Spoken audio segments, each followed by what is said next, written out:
ওয়ালাইকুম প্রিয় শিক্ষার্থী বন্ধুরা এইচএসসি 2024 যারা চেয়েছিলেন যে স্যার আমাদেরকে ইসলামের ইতিহাস ও সংস্কৃতির সাজেশন দেন আমরা যাতে পরীক্ষাতে 100% কমন পেতে পারি। প্রিয় শিক্ষার্থী বন্ধুরা তোমাদের জন্য আজকের এই ভিডিওটা। সো তোমরা যারা ইসলামের ইতিহাস ডিপার্টমেন্টে রয়েছে, ঠিক আছে, তোমাদের সিলেবাসটাকে জানতে হবে যে আজকে হচ্ছে প্রথম পত্রের সিলেবাসটা কি আর কোন সিলেবাসে পড়লে তোমার কমন পড়বে। প্রিয় শিক্ষার্থী বন্ধুরা প্রথম পত্রে কিন্তু এই যে পাক ইসলামিক আরব বা ইসলামী আরব এটা কিন্তু আছে প্রথম অধ্যায়, ঠিক আছে, এটা কিন্তু ফুলটা অনেক কিছু আংশিক লেখা থাকে। আচ্ছা, তারপর দেখো দ্বিতীয় অধ্যায় হযরত মুহাম্মদ সাল্লাল্লাহু আলাইহি সাল্লাম আমাদের নবী। তারপর হচ্ছে তৃতীয় অধ্যায়, ঠিক আছে, তো তৃতীয় অধ্যায় হচ্ছে খুলাফায়ে রাশিদিন। এখন আমি তোমাকে আগে দেখাচ্ছি যে কোন কোন অধ্যায়গুলো আছে, তারপর আমি বলে দিব ইম্পর্টেন্ট কোন কোন অধ্যায় থেকে তুমি আম, পড়বা এবং কোন কোন অধ্যায় থেকে 100% কমন আসবে। সৃজনশীল কোনটা থেকে বেশি পড়বা, কোনটা থেকে কম পড়বা, ঠিক আছে। তারপর হচ্ছে খোলাফায়ে উমাইয়া খিলাফত চতুর্থ অধ্যায়। প্রিয় শিক্ষার্থী বন্ধুরা তারপর যেটা পড়বা পঞ্চম অধ্যায় আব্বাসী খিলাফত। তার মানে এই পাঁচটাই ছিল তোমাদের। এখন আমরা মূল আলোচনায় আসি। প্রিয় শিক্ষার্থী বন্ধুরা এই পাঁচটা অধ্যায়ের মধ্যে পাক ইসলামী আরব এখান থেকে এমসিকিউর জন্য বেশি জোরপূর্বক দিবা, আর সৃজনশীল হচ্ছে এটা থেকে কম পড়লেও চলবো, কিন্তু হযরত মুহাম্মদ সাল্লাল্লাহু আলাইহি সাল্লাম এটা থেকে কমপক্ষে তোমার ৫ নাম্বার তোর উঠে যাবে। ওইটা থেকে বেশি পড়বা, ঠিক আছে? দ্বিতীয় অধ্যায় থেকে।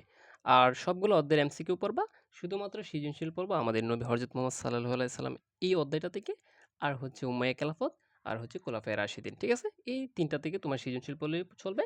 তো আজকের এই ভিডিওর মাধ্যমে আমি তোমাদেরকে দেখাবো যে এই অধ্যায় থেকে তুমি কতগুলো এমসিকিউ পড়বা, আর যেগুলো ইম্পোর্টেন্ট এগুলো তোমাকে আমি বলে দিচ্ছি ব্যাখ্যা সহকারে, ঠিক আছে? তারপর দেখো প্রিয় শিক্ষার্থী বন্ধুরা এখন আমরা মূল আলোচনায় আসি। আরব দেশকে জাজিরাতুল আরব বলা হয় কেন? এটা হচ্ছে কি ৩ দিকে জল, ৩ দিকে জল বিশিষ্ট হওয়ার কারণে। অর্থাৎ আরবের ৩ দিকে জল, একদিকে কিন্তু স্থল। ঠিক আছে? তো আরব শব্দের সমার্থক শব্দ কি? আরব শব্দের হচ্ছে মরুভূমি। আরব দেশ কোন মহাদেশে অবস্থিত? এটা হচ্ছে এশিয়া মহাদেশে। ভৌগোলিক বৈশিষ্ট্যের অনুসারে সমগ্র আরব উপদ্বীপকে কয় ভাগে ভাগ করা যায়? এটা হচ্ছে ৩ ভাগে। মরু অঞ্চলের সবচেয়ে প্রয়োজনীয় জন্তু ছিল কি? এটা হচ্ছে উট। আরবের ৩ দিকে কি থাকে? আরবের ৩ দিকে হচ্ছে জলরাশি অর্থাৎ জল। আরব শব্দের অর্থ কি?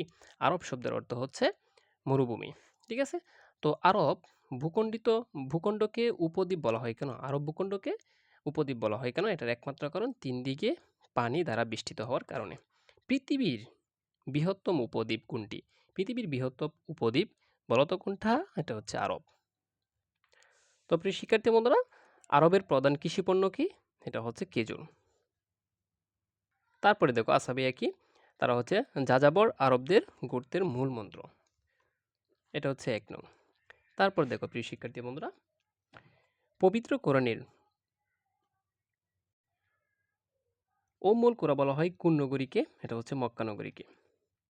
উত্তর আরবের অধিবাসীদের কি বলা হতো? আরবি মুস্তারিবা। ইয়মেন শব্দের অর্থ কি? সুখী। আরবের মরু অঞ্চলে যাতায়াতের প্রধান বাহন কি ছিল? এটা হচ্ছে উট। তারপর দেখো কোনটি আরবের চেতনার উৎস ছিল? এটা হচ্ছে গুরুত্ববৃত্তি। জাজিরাতুল আরব অর্থ কি? আরব উপদ্বীপ। বেদুইনদের কেন আসাবিয়া বলা হয় তাকে? এটা হচ্ছে ২ নং। তারপর দেখো প্রিয় শিক্ষার্থী বন্ধুরা, আরব জনগণের বিভক্তির মূল কারণ কি? কেন্দ্রীয় শাসনের অভাব। আরবের কোন প্রদেশকে সুকি আরব ভূমি বলে? এটা হচ্ছে ইয়েমেন। ভূপ্রকৃতির তারতম্য অনুসারে আরবের মরু অঞ্চলকে কয় ভাগে ভাগ করা যায়? এটা হচ্ছে ৩ ভাগে। আরব ভূখণ্ড আয়তনের দিক থেকে ইউরোপের কত শতাংশ? প্রায় ১/৪।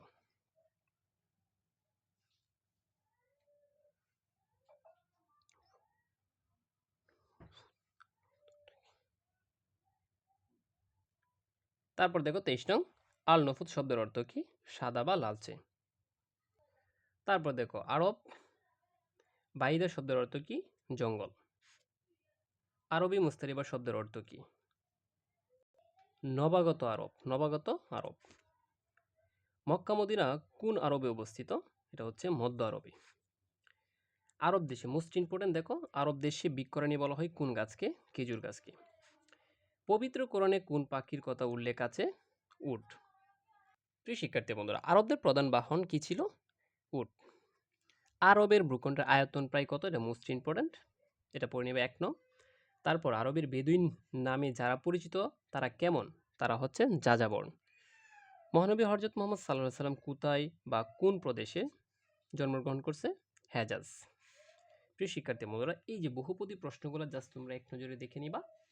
ঠিক আছে, যদি আমি সবগুলো পড়ে যাই তাহলে একটা ভিডিও প্রায় অনেক লং হয়ে যাবে। এই যে দেখো বহুপদীগুলো জাস্ট পড়ে নিবা তুমি। এই যে বহুপদীগুলো দেখো, ইয়মিন শব্দের অর্থ কি? ইয়মিন শব্দের হচ্ছে সৌভাগ্যবান বা সুখী। ঠিক আছে, তারপর এগুলো একদম সহজ। তুমি যদি বাকিগুলো পারো এগুলো এমনিতেই পারবা। আরো উপদ্বীপে কি কি আছে এটা, ঠিক আছে, জাস্ট এটা একটু দেখে নিবা। এই যে দেখো, এই যে এটা হচ্ছে 4 নং সবগুলো। তারপর প্রিয় শিক্ষার্থী বন্ধুরা, এই যে দেখো মরুবাসী আরবদের অধিকাংশ কি ছিল, এগুলো একটু পড়বা। এখানে বহুপদী দেখো হুবহু কমন পড়তে পারে। এই যে দেখো এদিকে দেখবা, এগুলো স্ক্রিনশট দিয়ে নিয়ে নিয়ে পড়বা। ঠিক আছে, আমি যেগুলো ইম্পর্টেন্ট তোমাদের জন্য এগুলা সুন্দর করে আমি বলে দিচ্ছি। ঠিক আছে, মোস্ট ইম্পর্টেন্ট একটা প্রশ্ন, মিশরীয় সম্রাট বা রাজাদের উপাধি কি ছিল? ফারাও। ঠিক আছে, ফেরাউন কাদের উপাধি? এগুলো ইম্পর্টেন্ট, কিন্তু আমি যেটি ইম্পর্টেন্ট বেশি পড়াচ্ছি। ফেরাউন কাদের উপাধি? ফেরাউন হচ্ছে রাজাদের উপাধি। ঠিক আছে, পিরামিড তৈরির মূল উদ্দেশ্য কি ছিল? এটা হচ্ছে মমি সংরক্ষণ রাখার জন্য। হেরোডোটাস কে ছিলেন? হেরোডোটাস আছেন ইতিহাসবিদ। তারপরে হচ্ছে ডুঙ্গি কি ছিলেন? ডুঙ্গি হচ্ছে সুমেরীয় সভ্যতার সম্রাট। ঠিক আছে, সুমেরীয় সম্রাট ছিল। ইতিহাসের জনক কে? হেরোডোটাস। একটা হচ্ছে ইতিহাসের জনক আর একটা হচ্ছে আধুনিক ইতিহাসের জনক। তো পিরামিডের আধুনিক ইতিহাসের জনকটা আমি বলে দিই, লিউ ফন ফর র্যাঙ্কে। ঠিক আছে, তো পিরামিডের নির্মাণের মূল উদ্দেশ্য কি ছিল? মৃতদেহ সংরক্ষণ। ঠিক আছে, তারপর দেখো কিউনিফর্ম লিখন পদ্ধতি কারা উদ্ভাবন করেছিলেন? এটা হচ্ছে সুমেরীয়গণ। প্রাচীন মিশরীয় মৃতদেহ মমি করে রাখতো কেন বলতো? পূর্ণজন্মে বিশ্বাস করতো তারা। তারা মনে করতো যে আবার জন্ম নিবে। ক্লিউনিফর্মকে কি বলা হয়? এটা বলা হয় চিত্রভিত্তিক লিপি। প্রথম গণতন্ত্রের ধারণা দেয় কারা? এটা হচ্ছে গ্রিকরা। সুমেরীয় লিখন পদ্ধতিকে কি বলা হয়? ক্লিউনিফর্ম। প্রিয় শিক্ষার্থী বন্ধুরা, তারপর হায়ারোগ্লিফিকের অর্থ কি? পবিত্র লিপি। পবিত্র লিপি। ও এটা পড়ে না। অলিম্পিক খেলা প্রচলিত হয়েছিল কেন? এটার একমাত্র কারণ হচ্ছে বিভিন্ন নগর রাষ্ট্রের মধ্যে শান্তি প্রতিষ্ঠার উদ্দেশ্যে। এরিস্টটলের অন্যতম প্রধান অবদান, পলিটিক্স গ্রন্থে ব্যাখ্যা করা হয়েছিল কোন বিষয়? এটা হচ্ছে দর্শন। মেসোপটেমিয়া শব্দের অর্থ কি? মেসোপটেমিয়া শব্দের অর্থ কি? এটা হচ্ছে দুই নদীর মধ্যবর্তী স্থান।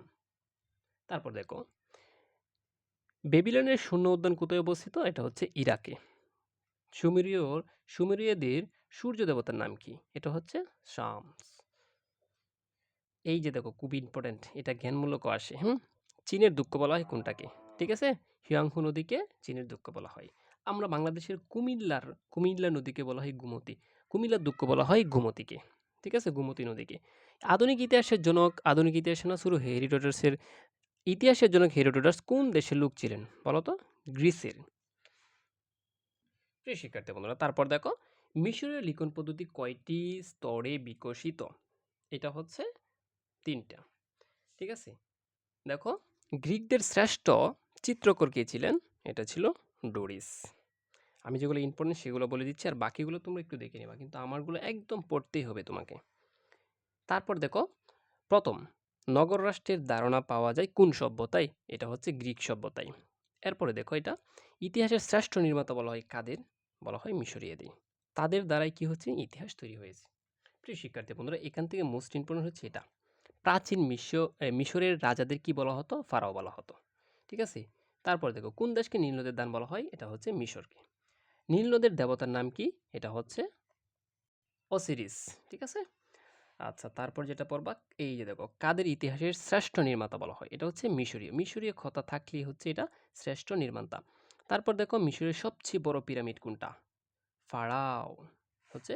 তারপর মিশরীয়দের চিত্রলিখন পদ্ধতি কয়টা ছিল? এটা 24টা, সকলের জানা আছে। মিশরীয় কাগজ তৈরি করা হতো কি দ্বারা? এটা হচ্ছে ঘাস দ্বারা। মেসোপটেমিয়া শব্দের অর্থ কি? এটা হচ্ছে দুই দিকে কি থাকবে? দুই দিকে একটা স্থান, আর মাঝখানে দুই দিকে একটা স্থানকে বলা হয় মেসোপটেমিয়া। তারপর মিশরীয় সভ্যতার কোথায় গড়ে ছিল? এটা হচ্ছে মেসোপটেমিয়া। আসল কি বুঝতে কিউলিফর্ম কি? এটা হচ্ছে সুমেরীয় সভ্যতার। এরপর হচ্ছে জিগুরাত কি? জিগুরাত, জিগুরাত হচ্ছে সুমেরীয় যে সভ্যতা ছিল এই সভ্যতার ধর্মমন্দির। সুমেরীয় ধর্মমন্দির কি বলা হতো? এই যে জিগুরাত। তারপর বেবিলনের উদ্যান, এটা আমি পড়াইছি। এটা কে নির্মাণ করেন, ঠিক আছে, এটা অনেকবার পড়াইছি। হিব্রু কি? হিব্রু বলো তো একটি, হিব্রু হচ্ছে একটা ভাষা। হিব্রু কি? একটা ভাষা। প্রিয় শিক্ষার্থী বন্ধুরা, এখান থেকে তোমরা একদম এখান থেকে পড়ে আসবা, সবগুলা দেখো। এইখানে অধ্যায় এত দেবে, এই যে 128 নং যেটা, এটা খুব ইম্পর্টেন্ট। ইলিয়াড ও ওডিসির লেখক কে? হুমার। হুমার ছিল একজন অন্ধ কবি, ঠিক আছে। এটা খুব ইম্পর্টেন্ট, খুব ইম্পর্টেন্ট, এটা ভালো করে পড়বা তোমরা। এই যে ইতিহাসের জন্য এটা তো কতবারই আসছে। আর অলিম্পিক কোথায় শুরু হয়েছিল? এটা হচ্ছে গ্রিসে। এবং কত সালে শুরু হয়েছিল? এই যে খ্রিস্টপূর্ব। এরপর হচ্ছে পৃথিবীর মানচিত্র অঙ্কন করা হয়েছিল সর্বপ্রথম কোথায়? এটা হচ্ছে গ্রিস দেশে।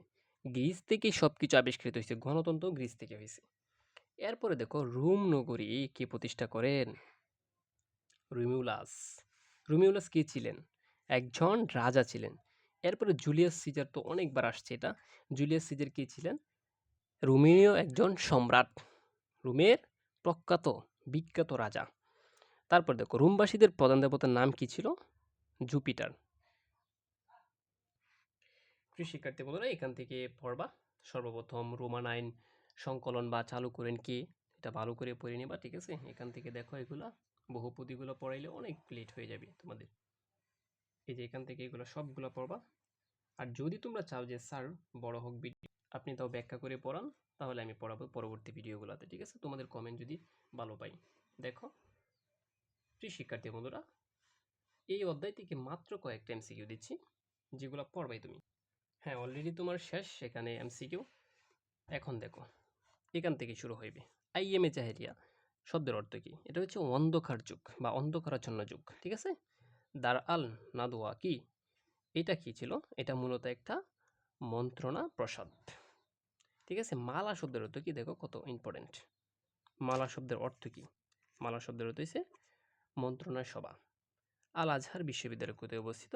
এটা হচ্ছে মিশরে অবস্থিত, মিশর দেশে অবস্থিত, যেখানে আমাদের হাফিজুর রহমান, সরি, মিজানুর রহমান আজহারি আল হাজার বিশ্ববিদ্যালয় থেকে ডিপার্টমেন্ট থেকে কুরআনুল তাফসির ডিপার্টমেন্ট থেকে অনার্স করে আসছে। তারপর তিনি মালয়েশিয়া থেকে ইংলিশে পিএইচডি করছে, ঠিক আছে। এটা সকলেই জানো। জাহিলিয়া শব্দের অর্থ কি? জাহিলিয়া হচ্ছে অজ্ঞতা, মূর্খ, ঠিক আছে। এখান থেকে সবটি পড়বা, আমি যেগুলো বলছি এগুলো বেশি পড়বা। আচ্ছা, তারপর দেখো প্রিয় শিক্ষার্থী বন্ধুরা, এখান থেকে দেখো একটু, এই যে এখান থেকে সবগুলো দেখবা, দেখার পর এইটা পড়বা। হানিফ সম্প্রদায়ের লোক ছিল কি? এক ঈশ্বরবাদী, তারা ছিল এক ঈশ্বরবাদী। আইএমএ জাহিলিতে কাবাগরে কয়টা করেছিল মূর্তি? 360টা, খুব ইম্পর্টেন্ট। আচ্ছা, এগুলো সবগুলো পড়ে নেবা, আর মাত্র কয়েকটা সিট অপেক্ষা করো। এই যে এখান থেকে সবগুলো পড়বা। বহুপদী প্রশ্ন দেখো,